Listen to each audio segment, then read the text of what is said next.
Ladies and gentlemen, night falls over the Detroit River, where the glow of massive cranes reflects shimmering light onto the still water, and the air is thick with anticipation. For years, the people of Detroit and Windsor have grown accustomed to the hum of construction. And now, with the final steel segments closing the last gap, there's a shared belief that the grand opening of the Gordie Howe International Bridge is just around the corner. A $5 billion bridge connecting two nations, carrying with it the hopes of a new era of trade in North America. Every beam, every weld seems to hold within it a quiet pride and a steadfast belief that a bright future lies ahead on this vital artery. But politics, as always, has a way of upending expectations. In what seemed like a moment of calm, a single line on social media from former President Donald Trump sent shockwaves across that tranquil water. 25% tariff on all cars and auto parts from Canada and Mexico. Just 13 words, but they hit like thunder from a clear sky, turning celebration into alarm. People began to wonder, could this bridge, once hailed as a symbol of unity, become a monument to division? Instead of ushering in opportunity, might it turn into a massive steel trap, exposing the fragility of an economic alliance once thought unshakable? And those concerns aren't unfounded. For decades, the US-Canada relationship has been built on mutual dependence. Millions of auto parts cross the border every day, and thousands of workers on both sides of the Detroit River rely on that shared rhythm to make a living. Now, a single abrupt policy could break that rhythm entirely, unleashing consequences neither side is fully prepared for. In that context, the $5 billion bridge suddenly becomes the centerpiece of a paradox, constructed to connect, yet at risk of being blocked by invisible barriers named tariffs. From here, the story moves beyond the scope of infrastructure. It becomes a symbol of a much larger battle, a clash where politics and economics collide, where trust between allies is tested by rash decisions and power plays. And to truly understand this paradox, we must turn to the next chapter: how a bridge has become a political weapon in the hands of those who lead. From the very first days of construction, the Gordie Howe International Bridge was never just marketed as an infrastructure project. It was promoted as a political symbol of America in the era of America First. Washington wanted to show the world that, despite global turbulence, the United States still led the way in shaping the North American economy. This bridge wasn't just a solution to the congestion of the aging Ambassador Bridge. It was a declaration that America could build, connect, and assert its dominance right at its border. In speeches, U.S. officials called it the Bridge of the Century, while the media likened it to a new artery breathing life into the regional economy. And yet, a single 280-character tweet turned that dream into a paradox. When Donald Trump announced a 25% tariff on cars and auto parts imported from Canada and Mexico, the bolts, steel plates, and electrical wires that cross the border daily suddenly became collateral damage in a political game. What seemed like a blow aimed at foreign competitors struck straight at the heart of American manufacturing. Detroit, once dubbed the Motor City, relies on the back-and-forth flow of parts from Windsor, just across the river. Disrupt one link in that chain, and the entire assembly line can grind to a halt. And that's exactly what happened. In less than a week, billions of dollars in goods were stuck at the border. Truckloads of parts couldn't clear customs, thousands of workers were forced to skip shifts, and the cafes and diners surrounding the factories fell eerily quiet. Suddenly, people stopped seeing the Gordie Howe Bridge as a road to the future and started calling it a steel paradox, a bridge built to enable movement, yet now standing as a vivid symbol of gridlock.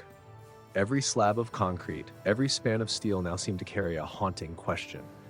What's the point of building if politics can sever the very connections we depend on? In truth, Trump didn't just erect tariff walls, he took the bridge hostage in his political chess game. With a single tweet, the Gordie Howe Bridge was thrust from being an economic symbol into the heart of a trade war. It became a bargaining chip, a way for Trump to project strength to domestic voters, even if it meant ignoring the outcry from businesses, workers, and mayors of border cities. A bridge meant to unite the hearts of two nations had become a weapon, a sword hanging over both the US and Canada.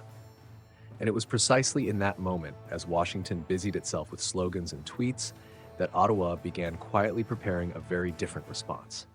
No outrage, no bluster, just sharp, calculated steps. The man behind that strategy was Mark Carney, one of the world's foremost economic minds, who once steered both the Bank of Canada and the Bank of England. If Trump was using the bridge as a political weapon, Carney would turn the crisis into an opportunity to reshape the future of the entire economy. And from that effort, a bold new concept was born: a single economy. While Washington was still entangled in symbolic declarations and shockwave-inducing tweets, a completely different strategy was quietly taking shape in Ottawa. Behind it wasn't a slogan-loving politician, but a calm and incisive technocrat, Mark Carney. Former head of the Bank of Canada and later governor of the Bank of England, Carney is hailed as one of the world's most brilliant economic minds. To him, a crisis is not a moment for panic, but a chessboard, a chance to reshape the game. Carney understood that playing tit for tat with the US would only keep Canada in a reactive role, so he proposed a bold new idea: the single Canadian economy, an economy no longer defaulting to integration with the US, but instead proactively restructuring to break free from dependence. This wasn't just defense, it was a full-scale economic overhaul aimed at laying the foundation for long-term independence. In closed-door meetings in Ottawa, Carney convinced the government that this was the moment, with America revealing the volatility of its policies, for Canada to finally step out from the overwhelming shadow of its southern neighbor. From this idea, a series of tools were set in motion. First came the Reciprocal Framework Regulation, a legal mechanism allowing Canada to instantly impose matching tariffs if the US hikes its own without waiting for parliamentary debate or bureaucratic delay. The moment Trump strikes, the counterstrike hits back, turning any rash move from Washington into a double-edged sword. It was a move that made international observers admit Ottawa was no longer playing the passive role. It had entered the arena of power. Next, the Canadian government launched a $10 billion emergency fund to help businesses reduce reliance on US components. The conditions were clear. To receive support, companies had to restructure their supply chains and source materials from Europe, Asia, or domestically within Canada. This way, Ottawa wasn't just helping firms survive the shock. It was creating momentum to shift the entire economy towards sustainability and autonomy. It was a painful test, but Carney believed that only by cutting the ties of dependence could Canada unlock a new kind of strength. And Carney didn't stop there. He played a strategic wild card, the melt and cast requirement, a regulation mandating that imports from the US must disclose the full origin and production process of all materials. What seemed like a purely technical move gave Canada, in effect, a detailed map of America's industrial supply chain.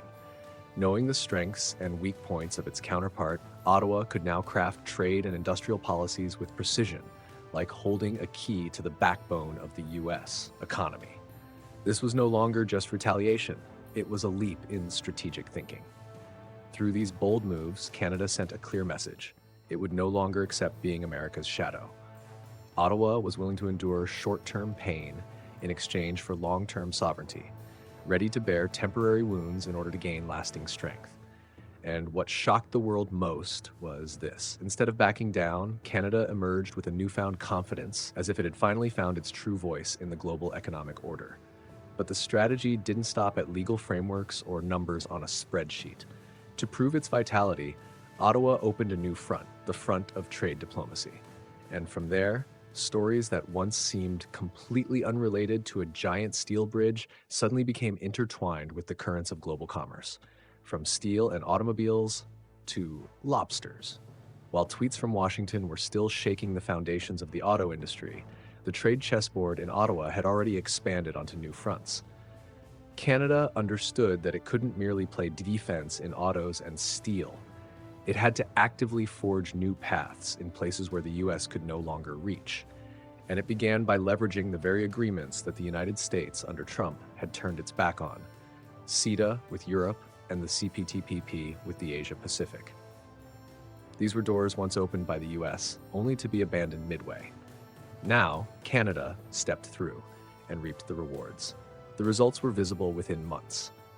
Canadian lobster, once mostly sold to the US, began flooding European and Japanese markets. Ships left Nova Scotia bound for ports in Rotterdam, Yokohama, and Singapore, carrying a product that had become a symbol of economic vitality for the North Atlantic coast. Meanwhile, fishermen in Maine were stunned as 40% of their orders vanished, plunging many families into hardship. The same seafood from the same waters, but two starkly different outcomes, shaped by two different policy paths. On one side, laughter on boats overflowing with cargo. On the other, silent docks, dusty mooring lines, and the uncertain eyes of fishermen watching their future slip away. And it didn't stop at seafood. The once struggling steel industry staged a dramatic comeback. As the US built barriers, Canada turned the challenge into opportunity. The Green Hydrogen Corridor project was launched, combining clean energy technology with green steel production. Every ton of steel, every meter of pipeline now bore the label Made in Canada, along with a deeper promise of a sustainable, environmentally conscious industry. Plants in Ontario that had faced closure lit up again. Workers returned to the rhythmic pounding of hammers and the hum of machinery. Trump had aimed to shield American steel with tariffs, but instead he inadvertently sparked a Canadian steel resurgence right before his eyes. More remarkable still, this diversification strategy allowed Ottawa to rapidly expand its global influence. While the US withdrew into its America First shell, Canada reached outward, signing a slew of new bilateral and multilateral agreements. As American companies struggled with higher costs and shrinking markets, Canadian businesses calmly welcomed new orders from across the globe. A cruel irony emerged.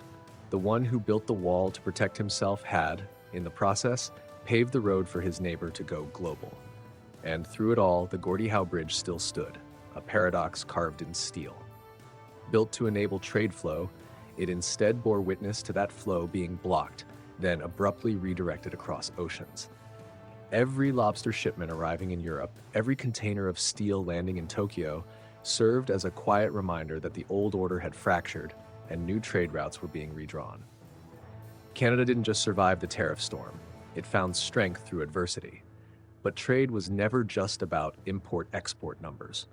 When the economic balance shifts, the political landscape trembles as well. And the climax of all these tensions erupted at a place long reserved for polite handshakes and diplomatic smiles, the G7 summit.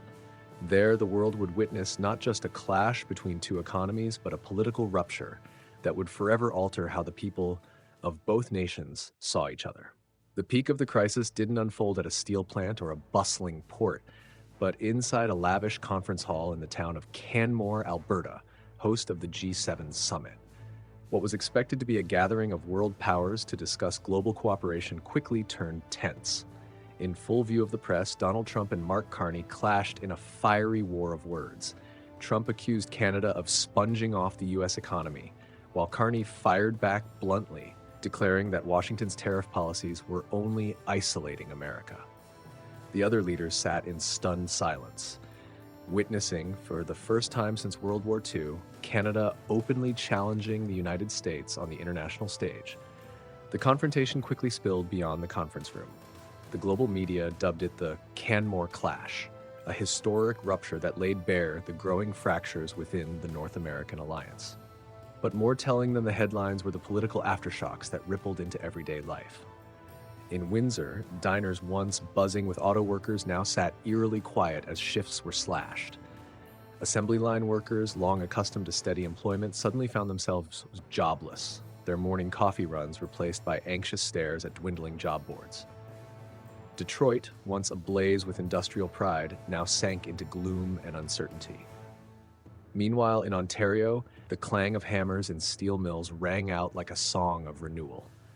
Locals began to believe that their country was no longer just a shadow of its giant neighbor. At the ports of Nova Scotia, ships loaded with lobster cut through the waves, carrying not just seafood, but a sense of pride and possibility. Fishing families, once weary from years of struggling to find buyers, now smiled again. Sun-weathered faces lit up with new hope. The contrast was striking. While many Americans were mired in doubt, Canadians were savoring a long-awaited revival. Public sentiment on both sides of the border responded in starkly different ways. In the US, faith in the America First mantra began to crack. People questioned, if the policy was truly strong, why were they losing jobs and income? In Canada, by contrast, public confidence soared, especially in Mark Carney. He was hailed as the man who turned crisis into opportunity, steering the nation through one of its toughest tests. On television, the image of Carney firmly confronting Trump became a symbol of an independent and defiant Canada. From the G7 summit to border town diners, from global stages to working-class families, the trade war had spilled far beyond numbers and graphs. It had become a political reckoning, reshaping how people in both countries saw themselves and each other. And even as the dust had barely begun to settle, all eyes turned toward a long-awaited event, the inauguration of the $5 billion Gordie Howe International Bridge, the place where the fate of an entire era would be etched more clearly than ever before. On September 17, 2025, the Gordie Howe International Bridge was officially inaugurated to thunderous applause, red ribbons cutting across the crisp blue sky of an autumn morning. Hundreds of guests, officials from both nations, and local residents gathered to witness the historic moment. But behind the smiles, behind the rousing speeches, lay a sobering reality. Traffic across the bridge was 1/3 lower than projected. The wide-open lanes and modern checkpoints were lit and ready, but the flow of vehicles was sparse, a stark contrast to the bustling future once promised in glowing reports.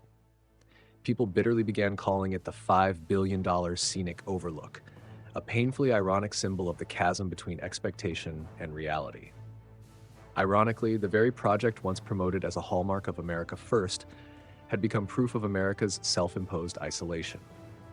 Trump had aimed to assert strength, to erect walls protecting domestic industry, but the ultimate result was that Canada learned to stand on its own and even stepped onto the world stage with more confidence than ever. The bridge was meant to connect two economies, but instead it deepened a gap in trust. It reminded everyone that trade isn't just about goods and money. It's about relationships, commitments, and faith in a shared future. American workers who lost their jobs saw firsthand the price of hasty policy.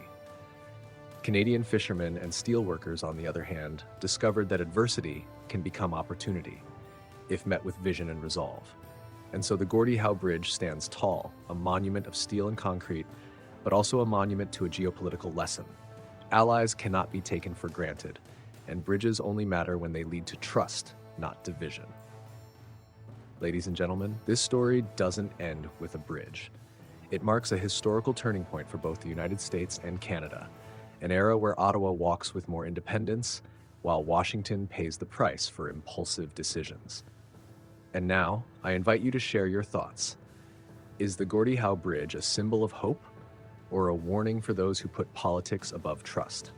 Leave your comments below, and don't forget to subscribe so we can continue exploring the deeper layers behind every headline, where the news becomes a lesson for the future.